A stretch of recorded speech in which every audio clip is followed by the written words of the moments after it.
আসসালামু আলাইকুম। আশা করি সকলে ভালো আছেন। আজকে আপনার বোর্ডের লেখা দেখে বুঝতে পারছেন যে শতকরার নতুন একটা অঙ্ক নিয়ে আপনাদের মাঝে এসেছি।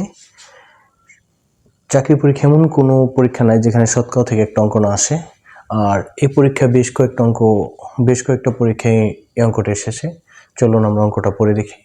লেখা আছে 10 টাকায় 12টি কলা ক্রয় করে। আর মানে একজন লোক সে 10 টাকা দিয়ে 12টি কলা ক্রয় করে আর 10 টাকা দিয়ে সে 8টি কলা বিক্রি করে, তাহলে শতকরা লাভ হয় কত, এটা আমাদের বের করতে হবে। এটা যদি আমরা প্রথমে একটু সাজিয়ে গুছিয়ে করি তাহলে এইভাবে লিখব। প্রথম মনে করতে হবে আমাদের ক্রয় করে 10টা কলা ক্রয় করে কত টাকা দেয়, 12 টাকা দেয়।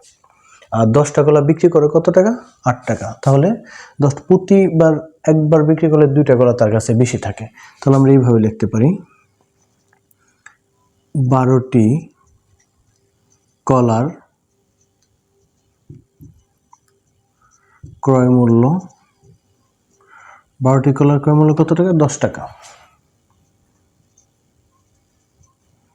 অতএব একটি কলার ক্রয় মূল্য উপরে 10 দিয়ে আমরা 12 দিয়ে যদি ভাগ করি তাহলে হইতেছে কত, 5 দিয়ে কাটাকাটি, 5 দোকানে 10, 6 দোকানে 12, 5/6 টাকা। এটা হলো ক্রয় মূল্য। আবার এই কলাগুলা কি করে আমরা বিক্রি করে দিই, তাহলে কি লিখবো আমরা, 8টি কলা বিক্রয় করে কত টাকাতে বিক্রি করে, 10 টাকা।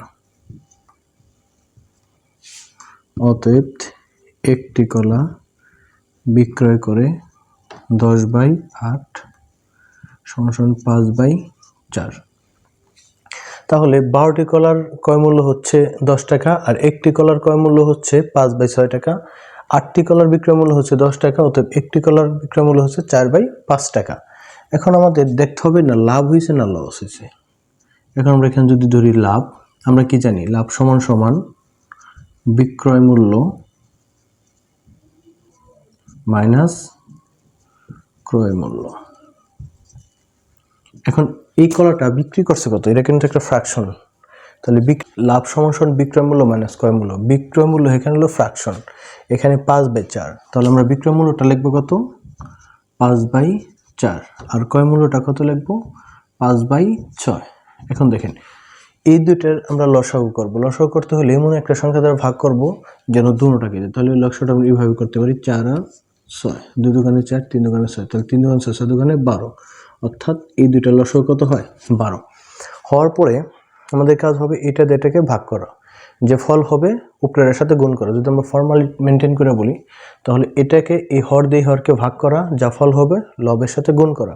তাহলে 4 যদি ভাগ করি 12কে, 3 4 12, ওই 3-এর সাথে যদি আমরা 5 গুণ করি, 3 5 15 বিয়োগ 6 দোকানে 12, 5 দোকানে 10, তাহলে উপরে কি থাকতেছে 5 আর নিচে কি থাকতেছে 12।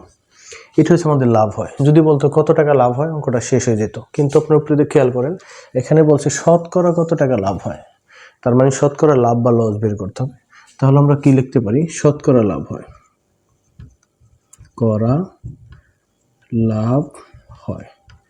শতকরা লাভ হয় কিভাবে, লাভ বা ক্ষতির সূত্র কি আমাদের, উপরে যদি লাভ হয় তো লাভ বাই ক্রয় মূল্য, আর যদি ক্ষতি হয় লাভ বাই ক্ষতি বাই ক্রয় মূল্য গুণ 100। একটা জিনিস মাথায় রাখবেন, আপনি যে টাকাতে পণ্যটা কিনবেন সেই টাকার উপরে ডিপেন্ড করে আপনার লাভ হবে না লস হবে। তাহলে আমরা একটা জিনিস বলতে পারি, লাভ হইলে আমাদের ক্রয় মূল্যের উপর হয়, লস হইলে আমাদের ক্রয় মূল্যের উপর হয়।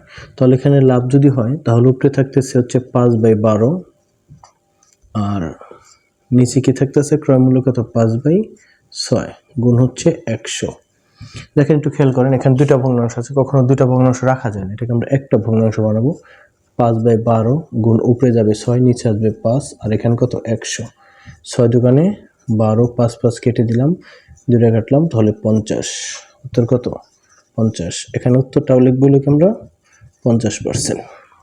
এটা হলো আমাদের লিখিত পরীক্ষার জন্য। এখন আপনি যদি মনে করেন কি যে না এই অঙ্কটা আমি লিখিত পরীক্ষা এত বড় করব, ঠিক আছে,